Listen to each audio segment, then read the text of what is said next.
بسم اللہ الرحمن الرحیم۔ السلام علیکم، ہماری اسلامی ویڈیوز میں خوش آمدید۔ آج کا واقعہ حضرت صالح، اٹھنی اور قوم سمود کا واقعہ ہے۔ قوم سمود کے پاس ایک ایسا ہنر تھا جس کی وجہ سے ان کا ڈنکا پورے عرب میں بجتا تھا۔ وہ پورے عرب میں اپنے ہنر کی وجہ سے مشہور تھے۔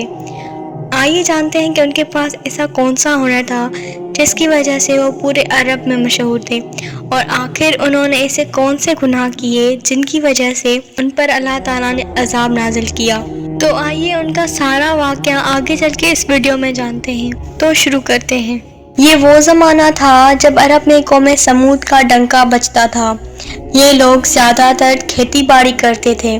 اللہ تعالیٰ نے ان کی زمینوں میں بڑی زرخیزی عطا کی تھی، مٹی میں بڑی طاقت تھی، فصل بھی خوب ہوتی، پانی بھی بہت تھا، لوگوں نے کنویں کھودے ہوئے تھے۔ دراصل یہ اس وقت کے بہترین کاریگر تھے۔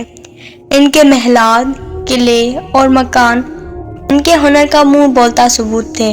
میدانوں میں بڑے بڑے محل تو ہر زمانے میں بنائے جاتے ہیں، لیکن قوم سمود کا حیران کن ہنر پہاڑ تراشنا تھا۔ یہ لوگ کسی مناسب پہاڑ کا انتخاب کرتے، پھر اسے تراشنا شروع کر دیتے، یہاں تک کہ پہاڑ میں مکان بنا ڈالتے۔ یہ مکان غار نما ہرگز نہ تھے، بلکہ ان میں ہوا اور روشنی کا مناسب انتظام ہوتا۔ پہاڑ میں تعمیر ہونے کی وجہ سے یہ بہت مضبوط ہوتے تھے۔ انہی خوبیوں کی وجہ سے پورے علاقے میں ان جتنا خوشحال اور طاقتور ملک کسی کا نہیں تھا، اور یہ خوشحالی اور طاقت ہی کا گھمنڈ تھا جس نے انہیں مغرور اور ظالم بنا دیا۔ ارد گرد کی بستیوں پر ظلم کرنا ان کے لیے تو بس کھیل تھا۔ خدا کی بخشی ہوئی نعمتوں کی وجہ سے سمود کے لوگ عیش کی زندگی بسر کر رہے تھے اور اپنے نبی اور رسول حضرت ہود علیہ السلام کی تعلیمات کو بھول چکے تھے۔ انہی حالات میں ایک نوجوان کا چرچا ہوا۔ سرخ سفید رنگ، لمبے قد اور مضبوط جسم کا مالک یہ نوجوان عام لوگوں سے الگ تھلگ رہتا تھا۔ اسے اپنے زمانے کی فضول رونقوں سے کوئی دلچسپی نہیں تھی۔ اسے بت خانوں میں رکھے ہوئے بتوں سے بھی سخت نفرت تھی۔ لوگ اس کی زبان سے بتوں کے متعلق نفرت کے کلمات کئی دفعہ سن چکے تھے، لیکن اس کی شرافت اور دیانت کی وجہ سے اسے کچھ نہیں کہتے تھے۔ اس نوجوان کا نام صالح تھا، ایک معزز قبیلے کا باوقار شخص جسے اللہ تعالیٰ نے بعد میں اپنا نبی بنایا۔ حضرت صالح علیہ السلام نے شہر کے بڑے بڑے لوگوں کی دعوت کی۔ انہوں نے کھانا کھلانے کے بعد لوگوں کی آمد کا شکریہ ادا کیا اور انہیں بلانے کا مقصد بتاتے ہوئے کہا، اے لوگو، آج میں نے تمہیں وہ باتیں یاد کرانے کے لیے بلایا ہے جن کو تم بھول چکے ہو۔ مجھے علم ہے کہ تم اس بات کا انکار نہیں کرتے کہ اللہ ہی نے تمہیں اور تمہاری زمینوں کو بنایا ہے، لیکن اس کے باوجود تم اس کی عبادت کرنے کے بجائے جھوٹے خداؤں کے سامنے جھکتے ہو۔ اے میری قوم کے سردارو، یہ گمراہی چھوڑ دو، اللہ کی عبادت کرو، وہی تمہارا اصل رب ہے، اسی سے اپنے گناہوں کی معافی مانگو اور سرکشی کا رویہ چھوڑ دو۔ حضرت صالح علیہ السلام کی گفتگو کے جواب میں ان سرداروں نے کہا، اے صالح، ہمیں تم سے بہت امیدیں تھیں، ہم تمہیں بہت معزز اور باوقار شخص سمجھتے تھے، لیکن تم نے گمراہ کہہ کر ہمارے باپ دادا کے دین کو گالی دی ہے۔ تمہاری کوئی بات ہماری سمجھ میں نہیں آئی۔ آخر ہم ان خداؤں کی پوجا کیوں چھوڑ دیں جن کو ہمارے باپ دادا پوجتے رہے ہیں؟ حضرت صالح علیہ السلام نے انہیں سمجھانا چاہا، لیکن وہ ناراض ہو کر وہاں سے اٹھ آئے۔ انہوں نے حضرت صالح علیہ السلام کو خبردار کیا کہ اگر انہوں نے یہ باتیں عام لوگوں میں کہیں تو نتائج کے ذمہ دار وہ خود ہوں گے۔ حضرت صالح علیہ السلام نے سرداروں کی دھمکی کو کوئی اہمیت نہ دی اور اپنی رسالت کا عام اعلان کر دیا۔ یہ خبر جنگل کی آگ کی طرح پھیل گئی کہ صالح نے اللہ کا رسول ہونے کا دعویٰ کیا ہے۔ انہوں نے اپنی قوم کو بتایا کہ وہ حضرت نوح اور ہود کی طرح رسول ہیں۔ ان کا انکار کرنے پر اللہ ان پر عذاب نازل کرے گا، مگر طاقت کے غرور میں پڑے ہوئے سرداروں نے لوگوں کو یہ کہہ کر تسلی دی کہ اگر وہ اللہ کی نافرمانی کر رہے ہوتے اور گناہ کی زندگی بسر کر رہے ہوتے تو اللہ انہیں پورے عرب میں اتنی عزت نہ دیتا، ان کی زمینوں کو اتنا سرسبز نہ بناتا، اور ان کے محل اور پہاڑوں میں تراشے ہوئے مکان اتنے عمدہ نہ ہوتے۔ بت خانوں کے مالک یعنی کاہن کہتے ہیں، اے لوگوں، خود سوچو، جو ہاتھ گنہگار ہوں ان ہاتھوں میں اللہ یہ ہنر کیوں پیدا کرے گا؟ کچھ جھوٹے دانشور دوڑ کر کوڑے لائے اور کہنے لگے، دراصل اس صالح کا علیحدہ اور تنہا رہنے سے نعوذ باللہ ذہنی توازن بگڑ گیا ہے، اس لیے یہ اپنے باپ دادا کو گمراہ قرار دے کر بہکی بہکی باتیں کر رہا ہے۔ کچھ زیادہ ہمدردی جتاتے تو کہتے، بیچارے صالح پر کسی بدرو کا سایہ پڑ گیا ہے۔ بعض تو یہ کہنے سے بھی باز نہ آئے کہ صالح جادوگر ہو گیا ہے۔ کچھ سردار کہتے، ہمیں یقین ہے کہ صالح نے سارا چکر اس لیے چلایا ہے کہ وہ لوگوں کو بیوقوف بنا کر ان کا سردار بن جائے، یہ بہت چالاک شخص ہے۔ لیکن حضرت صالح علیہ السلام نے سرداروں اور بتکدوں کے کہانوں کی باتوں کی کوئی پرواہ نہ کی اور اپنی تبلیغ جاری رکھی۔ آپ کی کوششوں کی وجہ سے کچھ لوگوں نے ایمان قبول کر لیا اور آپ کے رسول ہونے کا اقرار کر کے شرک اور بری باتوں سے باز آ گئے۔ ان میں اکثر تھے جو غریب اور عام لوگ تھے۔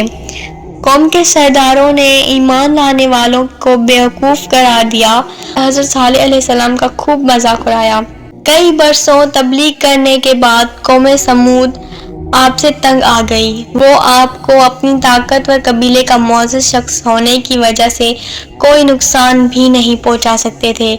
ان دنوں قبیلے کے کسی فرد کے قتل ہو جانے پر جنگ کا لمبا سلسلہ شروع ہو جاتا تھا۔ چنانچہ قوم کے سرداروں نے اور بت خانے کے کاہنوں نے مل کر ایک منصوبہ بنایا کہ یہ لوگ حضرت صالح علیہ السلام کے پاس گئے اور کہا، اے صالح، ہم تمہاری باتوں سے سخت تنگ آ گئے ہیں۔ تمہارے عذاب کی دھمکیوں نے ہمارا جینا مشکل کر دیا ہے۔ ہماری خوشحال اور رنگین زندگی کو تم نے کباب میں ہڈی بن کر تباہ کر دیا ہے۔ اس موقع پر ہم تم سے صاف صاف بات کرنا چاہتے ہیں، وہ یہ کہ تم کوئی معجزہ دکھاؤ۔ اگر تم نے ایسا کر دیا تو ہم تم پر ایمان لے آئیں گے۔ تب ایک دن حضرت صالح علیہ السلام نے اللہ کے حکم پر ایک اونٹنی کی طرف اشارہ کرتے ہوئے کہا، یہ اونٹنی اللہ کی نشانی ہے، یہ تمہارے مطالبے پر بھیجی گئی ہے، اس لیے ایک دن یہ پانی پیے گی اور دوسرے دن تم۔ اگر اس اونٹنی کی باری کے دن تم نے کنویں سے پانی حاصل کرنے کی کوشش کی یا اس اونٹنی کو نقصان پہنچایا تو تم پر اللہ کا عذاب آ جائے گا۔ قوم کے سردار بہت ڈر گئے۔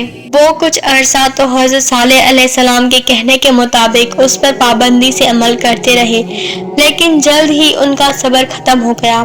انہیں اپنا یوں پابند ہونا ایک آنکھ نہ بھایا۔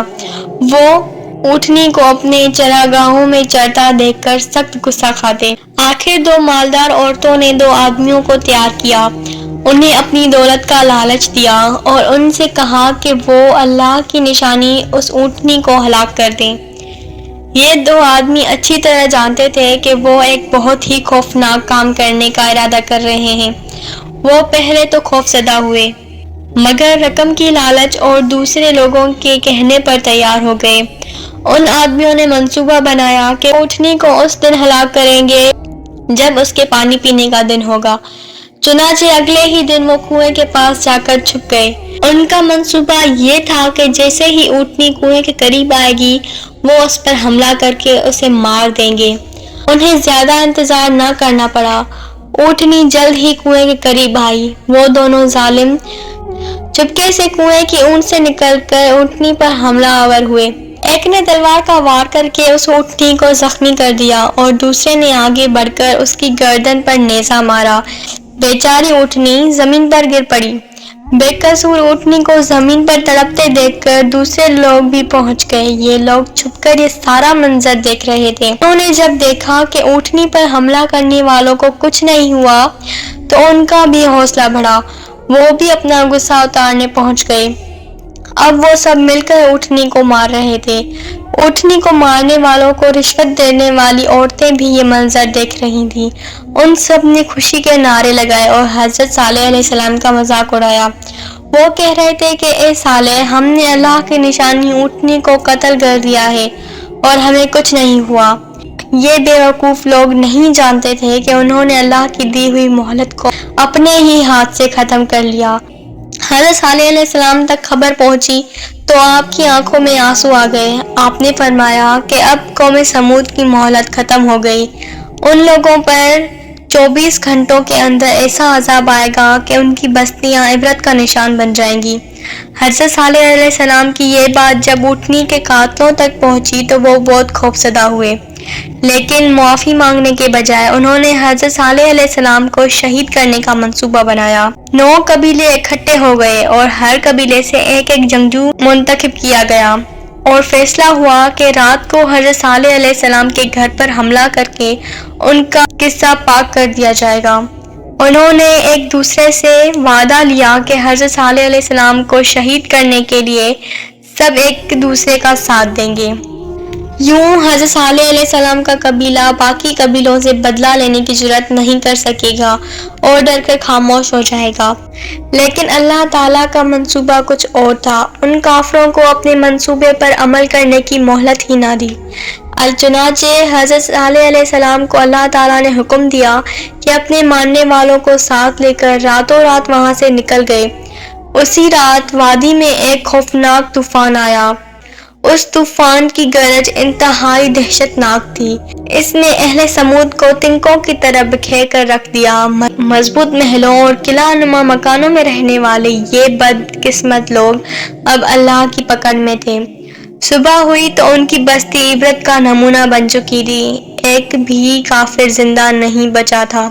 مکانات اور محلات کا تو ذکر ہی کیا، پہاڑ بھی یوں نظر آ رہے تھے جیسے ہوا ان کے آر پار ہو کر گزری ہو، اور یہ پہاڑ اور مکانات پتھر کے نہیں بلکہ کپڑے کے بنے ہوئے تھے، اور ہوا نے آگ کی طرح ان کو جلا کر تباہ کر دیا۔ حضرت صالح علیہ السلام ایمان لانے والوں کے ساتھ فلسطین کے علاقے رملہ کے قریب آ کر آباد ہو گئے اور اپنی باقی زندگی وہیں گزاری۔ اگر آپ کو آج کا یہ واقعہ پسند آیا تو لائک اور سبسکرائب کر کے بیل آئیکن کو دبا دیں تاکہ ہمارے آنے والی ہر نئی ویڈیو کی نوٹیفیکیشن آپ کو ملتی رہے۔